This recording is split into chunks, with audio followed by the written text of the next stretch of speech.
Hi officers. இந்த question வந்து combine technical interview exam 2025 2 மாசத்துக்கு முன்னாடி நடந்த எக்ஸாம் இருக்கு இல்லைங்களா, அதுல கேட்ட கொஸ்டின் 195வது.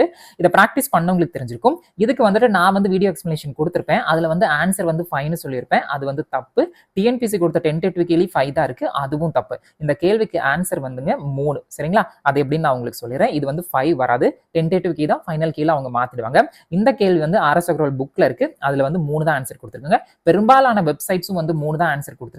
1 or 2ல மட்டும் 5 ஆன்சர் கொடுத்திருக்காங்க. ஆனா 5 வந்து தப்பு. இதை நேத்து வந்து கமெண்ட்ல அந்த வீடியோ பார்த்துட்டு ப்ரோ ஒருத்தருக்கு டவுட் கேட்டாரு. அப்பதான் நான் வந்து கிராஸ் செக் பண்ணேன். நான் சொன்னதும் தப்பு தான், அதுக்கு மன்னிச்சிடுங்க. அதை கிளியர் பண்ணிக்க தான் இந்த வீடியோ. சரிங்களா, இந்த கேள்வி பாருங்க. how many independent words can heartless இந்த வார்த்தையிலிருந்து divided into without changing the order of the letters and using each letter only once. சரிங்களா, அதாவது எல்லா இதுல இருக்கிற லெட்டரை வந்து ஒரு தடவை மட்டும் தான் யூஸ் பண்ணோம். அதுக்கப்புறம் இது என்ன ஆர்டர்ல இருக்கோ அந்த ஆர்டரை வச்சுட்டு நாம வந்து அந்த வேர்ட்ஸ் வந்து மேக் பண்ணோம் அப்படின்னு சொல்றாங்க. இந்த இடத்துக்கு வந்து கேன் அப்படின்னு ஒண்ணு கொடுத்திருக்காங்க இல்லைங்களா. இந்த கேன் வந்து அப்படின்னா என்ன அர்த்தம்னு வந்து பாத்தீங்க அப்படின்னா பாசிபிலிட்டி அப்படின்னு சொல்லுவோம். சரிங்களா, பாசிபிலிட்டி அப்படின்னா மேக்சிமம் அப்படின்னு அதுக்கு ஒரு அர்த்தம் இருக்கு. புரிஞ்சுதுங்களா? இதெல்லாம் வந்து ஒரு இன்டைரக்ட் அர்த்தம், நாம தான் புரிஞ்சுக்கணும். இப்ப பாருங்க, HEARTLESS அப்படின்னு இருக்கு. இப்ப இதுல ஆர்டர் மாறக்கூடாது. ஒண்ணு, அந்த லெட்டர்ஸ் எல்லாம் ஒரு தடவை மட்டும் தான் யூஸ் பண்ணும். அப்படி பார்க்கும்போது HEARTLESS அப்படின்னு 3 வார்த்தை மட்டும் தான் நம்மளால சொல்ல முடியும். புரிஞ்சுதுங்களா? HE 1, அதுக்கப்புறம் ART 1, அதுக்கப்புறம் LESS 1. சரிங்களா, இதுல என் ஃப்ரெண்டு கேட்ட டவுட்டை வச்சு உங்ககிட்ட சொல்றேன். என் ஃப்ரெண்டு இங்கிலீஷ் மீடியம் ஸ்டூடெண்ட். அவங்க வந்து சொன்னாங்க HE அப்படிங்கிறது எப்படி வந்து ஒரு வார்த்தை வரும், அது வந்து ப்ரொனவுன் ஆச்சு அப்படின்னு. இங்க வந்து நம்மள கிராமர் PhD எல்லாம் பண்ணவே சொல்ல கிடையாது. இது வந்து ஒரு வார்த்தை இருக்குதா அப்படின்னு பாருங்க மட்டும் தான் சொல்லிருக்காங்க. ஹி அப்படிங்கிறது ப்ரொனவுனா இருந்தாலும் அது வந்து ஒரு வார்த்தை தான். ஹெச் அப்படிங்கிறது ஒரு லெட்டரு, அது கூட ஈ சேர்த்திட்டு அது வந்து அவன் அப்படின்னு சொல்லுவோம். அப்ப அது வந்து ஒரு வார்த்தை தானுங்க. அப்படி பார்க்கும்போது 1, 2, 3 வார்த்தை இருக்கு. இதுல இன்னொரு டவுட் அவங்களே சொன்னதை சொல்றேன். இந்த இடத்துக்கு HEARTன்னு இருக்கு, LESSன்னு இருக்கு. அப்ப மொத்தம் 2 வார்த்தை தானே அப்படின்னு. அதுக்கு ஒரு அர்த்தம் சொல்றேன். இந்த இடத்துக்கு தான் அதுக்கு தான் வந்து இங்க கேன் அப்படின்னு கொடுத்திருக்காங்க. கேன் அப்படின்னா அதிகபட்சம் பாசிபிலிட்டின்னு எடுக்கலாம். அப்படி எடுக்கும்போது HEARTLESSன்னு நம்ம 3 வார்த்தை புரிஞ்சுக்கணும். இங்க 2 இருக்கு, இங்க 3 இருக்கு. இதுதான் வந்து ட்விஸ்டட் கொஸ்டின் அப்படின்னு சொல்றது. கேள்வி என்னமோ வந்து ரொம்ப சிம்பிளா இருக்கும், ஆனா எப்படி எல்லாம் யோசிக்க வைக்குது பாத்தீங்களா? சோ அப்ப இந்த கேள்விக்கு பதில் என்னங்க? ஆப்ஷன் 3 தான் கரெக்ட். 2 போட்டிருந்தா தப்பு, 5 போட்டிருந்தா அதுவும் தப்பு தான். இது டென்டேட்டிவ் கீ, ஃபைனல் கீழ மாத்திடுவாங்க. ஆர்எஸ் அகர்வால் புக்ல இந்த கேள்வி இருக்கு. சரிங்களா, இப்போ இது உங்களுக்கு தெளிவா புரிஞ்சிருக்கும் நம்புறேன். அண்ட் நான் வந்து கொஞ்சம் இந்த எக்ஸ்பிளனேஷன் ஃப்ளோல சம்டைம்ஸ் இது வந்து வீடியோ எடுக்கும்போது நடக்கும். ஒரு ஃப்ளோல போயிட்டே இருப்போம். இன்னும் கவனமா இருக்கணும், நான் கவனமா இருந்துக்கிறேன். Using each letter only once அப்படிங்கறத மறந்துட்டு இந்த 3 வார்த்தையும் சொல்லிட்டு HEAR அப்படின்னு ஒன்னு சொல்லியிருப்பேன். அதுக்கப்புறம் இன்னொன்னு வார்த்தை EARன்னு சொல்லியிருப்பேன். இது ஃபர்ஸ்ட் ஆஃப் ஆல் தப்பு. ஏன்னா இங்கேயே EAR வந்துருச்சு, அப்ப மறுபடியும் வரக்கூடாது. ஏன்னா ஒரு லெட்டர் ஒரு தடவை மட்டும் தான் யூஸ் பண்ணும். அப்ப இந்த 2 வரவே கூடாது. சரிங்களா, இப்போ உங்களுக்கு தெளிவா புரிஞ்சிருக்கும் நம்புறேன். இப்போ இதே கொஸ்டின்ல இன்னொரு கொஸ்டின் உங்களுக்கு வச்சு நான் சொல்றேன் பாருங்க. அது வந்து உங்களுக்கு தெளிவா புரியும். ASTOUNDER.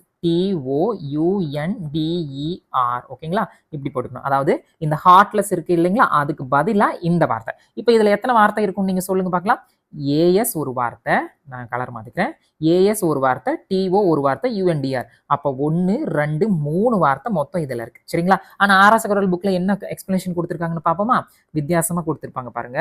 ஆர்எஸ் அகர்வால் புக்ல என்ன எக்ஸ்பிளனேஷன் கொடுத்திருக்காங்க பாருங்க. அட் அண்ட் அண்டர்னு கொடுத்திருக்காங்க, அல்லது ஆஸ் அண்ட் அண்டர்னு கொடுத்திருக்காங்க, அல்லது அட் அண்ட் சவுண்ட்னு கொடுத்திருக்காங்க. மொத்தம் எத்தனை வார்த்தைன்னு கொடுத்திருக்காங்க? 2 வார்த்தை தான் கொடுத்திருக்காங்க. ஆக்சுவலா இது வந்து தப்பு, பிரிண்டிங் மிஸ்டேக். சரிங்களா, 3 வார்த்தை வரணும். இப்போ 2 வரக்கூடாது அப்படின்னா ஆஸ் வரக்கூடாது. ஓகேங்களா, ஆஸ் வரக்கூடாது அப்படின்னா 2 வரக்கூடாது. கரெக்டா இல்லைங்களா? நான் சொல்ற தப்பா இருந்தாலும் நீங்க சொல்லுங்க. ஆஸ் ஒரு வார்த்தை தான், 2 ஒரு வார்த்தை தான். 2ங்கிறது அப்படிங்கிறது ஒரு வார்த்தை தான். அதை கூகுள் போட்டு செக் பண்ணிட்டேன். ஏன்னா ஆஸே வரும்போது 2 வரலாம். இதெல்லாம் இங்கிலீஷ்ல வரும். I am going to school அப்படின்னு சொல்லுவோம்ல, அப்ப அந்த இடத்துக்கு வந்து 2 வரும். சரிங்களா, ஆஸும் அதே மாதிரி தான் ஒரு வார்த்தை தான். அப்படி பார்க்கும்போது இது வந்து 3 தான் வரும். சரிங்களா, இங்க வந்துட்டு சில பேருக்கு தோன்ற டவுட் என்னவா இருக்கலாம் அப்படின்னா, அப்ப ஆர்எஸ் அகர்வால் புக் தானே ஃபைனல் கீயா எடுத்துப்பாங்க. நல்லா ஞாபகம் வச்சுக்கோங்க. ஹார்ட்லெஸ்க்கு வந்து ஆர்எஸ் அகர்வால் புக் நம்ம எடுத்துக்கலாம், ஆனா இதுக்கு வந்து ஆர்எஸ் அகர்வால் புக் எடுக்கவே கூடாது. ஆர்எஸ் அகர்வால் புக் வந்து அந்த அளவுக்கு வேதவாக்கான புக் எல்லாம் ஒண்ணுமே கிடையாது. இதே ஆர்எஸ் அகர்வால் புக்ல HCFக்கு ஒரு ஆன்சர் வந்து அன்டிஃபைன் கொடுத்து வச்சிருப்பாங்க. அது வந்து டிஎன்பிசி எடுத்துக்கவே கிடையாது. டென்டேட்டிவ் கீழ அன்டிஃபைன் கொடுத்திருப்பாங்க, ஆனா ஃபைனல் கீழ ஆன்சர் மாத்திருப்பாங்க. அந்த அளவுக்கு நம்ம டிஎன்பிசி வந்து மோசமே கிடையாது. ஃபைனல் கீழ மாத்திருப்பாங்க, கரெக்டான ஆன்சர் தான் கொடுத்திருப்பாங்க. சோ இந்த ஆஸ் டவுண்டர் அப்படின்னு கேட்டா அதுக்கு வந்து ஆன்சர் வந்து என்னவா இருக்குங்க? 3 வார்த்தையா தான் இருக்கும். As, to, under. சரிங்களா, இப்போ இங்க பாருங்களேன். இப்போ இந்த விஷயத்தை வச்சுட்டு இந்த பிரிண்டிங் மிஸ்டேக் இருக்கட்டும். இதுல இதுல ஒரு விஷயத்த கவனிச்சு பாருங்க.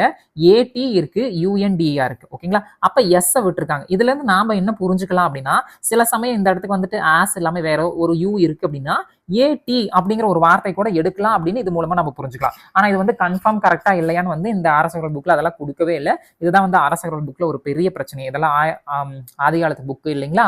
ஸோ இந்த கொஸ்டின்லாம் வந்து எப்போ கேட்டிருக்காங்க அப்படின்னா ஒரு 2004 2000 ரேஞ்சு அந்த மாதிரி ரேஞ்சில் வந்து கேட்டிருக்காங்க.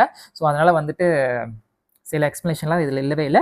பட் கொடுத்துருக்கிற இந்த எக்ஸ்பிளேஷன் வச்சு பார்க்கும்போது ஆர்டராக பார்க்கும்போது நம்ம அட்டு தாராளமாக எடுத்துக்கலாம். ஏன்னா யாஸ் பட் இங்கே இந்த கொஸ்டினுக்கு ஆஸ் வரும். இப்போ இதே கொஸ்டினில் AUTOUNDER இருக்கு அப்படின்னா நம்ம வந்து என்ன எடுத்துக்கலாங்க, ஏவும் டியும் சேர்த்து அட்டுன்னு நம்ம எடுத்துக்கலாம். அடுத்தது யூஎன்டிஆர்னு நம்ம எடுத்துக்கலாம். சரிங்களா?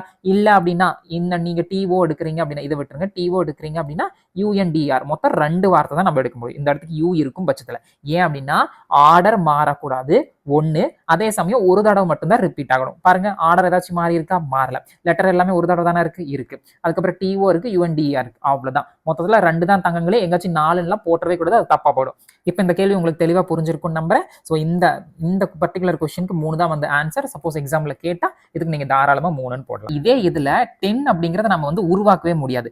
ஏன் அப்படின்னா டி இங்க இருக்கும், இ இங்க இருக்கும், அதுக்கப்புறம் ரிவர்ஸ்ல வருது. அப்ப அந்த மாதிரி நம்ம உருவாக்கவே முடியாது. இப்போ இந்த கேள்வி உங்களுக்கு தெளிவா புரிஞ்சிருக்கும் நம்புறேன். அண்ட் பாக்குறதுக்கு என்னமோ ரொம்ப சிம்பிளான ஒரு கேள்வியா தான் இருக்கு. ஸோ எக்ஸாம் ஹாலில் இதெல்லாம் வந்து லாஸ்ட்ல பாத்துக்கலாம், தயவு செஞ்சு விட்டுறாதீங்க. ஃபர்ஸ்ட் எடுத்தோடனே என்னோட சஜஷனா நான் உங்களுக்கு சொல்றேன். உங்களுக்கு சரின்னு பரவாயில்ல நீங்க பண்ணுங்க. பட் என்னோட சஜஷனா ஃபர்ஸ்ட் ஆப்டிடியூட் அண்ட் ரீசனிங் முடிச்சுட்டு எல்லா கொஸ்டினும் முடிச்சுட்டு தான் 25க்கு 25 போட்டுட்டு தான் போகணும்லாம் நினைச்சிடாதீங்க. அதுக்கான வாய்ப்புகள் ரொம்ப ரொம்ப கம்மியாக தான் இருக்க போகுது. ஸோ ஃபர்ஸ்ட் 20+ டூயபிளா தான் இருக்கும். அட்லீஸ்ட் ஒரு 20 கொஸ்டின் ஃபர்ஸ்ட் ஈஸி கொஸ்டின் முடிச்சுட்டு அதுக்கப்புறம் நீங்க லாங்குவேஜ் அதுக்கப்புறம் ஜிஎஸ் அந்த மாதிரி போய்க்குங்க. லாஸ்ட்ல பாத்திரலாம் அப்படின்னா சொதப்பி விட்டுரும். சிம்பிளான கொஸ்டினை கூட தப்பு பண்ணி விட்டுரும். சரிங்களா? இப்போ நான் செஞ்ச தப்பை நீங்க பண்ண மாட்டீங்கன்னு எனக்கு நல்லா தெரியும். ஸோ இருந்தாலும் நான் பண்ண தப்பு உங்களுக்கு தெளிவுபடுத்திடலாம் தான் இந்த வீடியோ சொன்னேன். ஸோ இதுல என்ன புரிஞ்சுக்கணுங்க, without changing the order of letters இருக்கணும். அதே சமயம் ஒரு தடவை மட்டும் தான் இருக்கணும். அந்த மாதிரி பார்க்கும்போது இந்த கேள்வி பதில் 3 தான், 5 கிடையாது. ஃபைனல் கீ வரைக்கும் இன்னும் ஒரு 6-7 மாசம் பண்ணிடுவாங்க. ஸோ அதுக்கப்புறம் தான் தெரியும். அதுக்குள்ள இந்த எக்ஸாம் எல்லாம் முடிஞ்சு போயிடும். ஸோ இப்போ நீங்க ஞாபகம் வச்சுங்க. இனி நீங்க மறக்க மாட்டீங்கன்னு நினைக்கிறேன். Thank you so much. Take care. பாய்.